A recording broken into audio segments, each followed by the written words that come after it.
you're then going to use your partner to do a quick Gastroc Soleus. So the key with Gastroc Soleus is we don't go past the knee. So if you're doing an inhibitory technique, you just measure this out, right? If you're doing a facilitatory technique, you're going to put this on stretch, which means you need to accommodate for that stretch. So this piece might be a hair little bit less because you're going to accommodate for your stretch, right? Okay.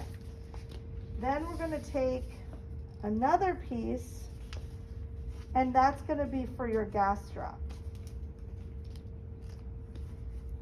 I still take my edges.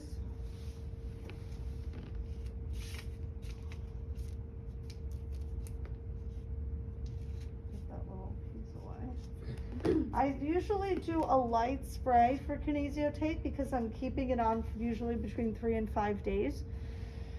Remember, you can use Kinesio tape for your neuromotor re-ed, for your exercise, whatever you're doing with them. This is very safe to have on.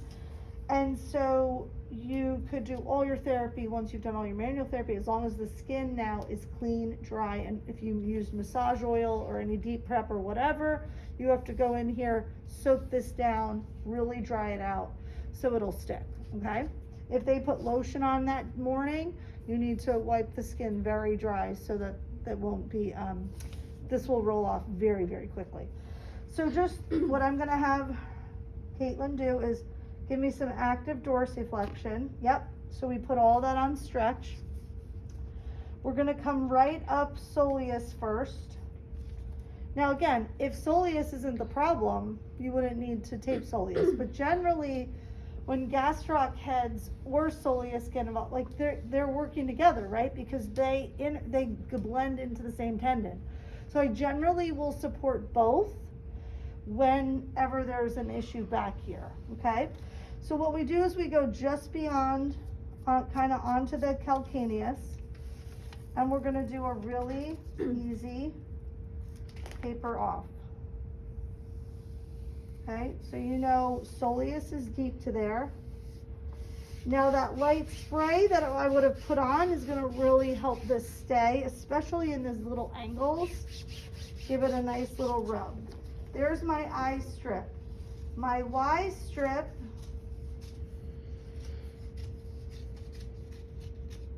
and for those who are sort of challenged with cutting, you have these lines on the back and just follow a line right up, right? So it'll give you a really even tails. And then what we're gonna do is we're gonna go just beyond that because it's important that the tape doesn't stick directly to the tape before because that will pop right off. We need some skin adherence. So I go just below it. I rip my tails, so I deal with one at a time. They teach in the Kinesio class how to do this. It's dumb. They should not teach it where you're messing with two tails at the same time because you don't get that nice lay down and coverage that you need. So again, now we're seeing this nice shape of her gastroc. So we know where her strain was. So now I'm gonna go and support the gastroc, okay? So we're gonna come up, lay down, and these almost kind of meet. The ends we lay down with zero tension. Now I'm laying it down with zero tension anyway because it's inhibitory, but if you were doing anything stronger than that, you would just need to back off on your attachment at the tail there so that it doesn't pop off. And then here we go again.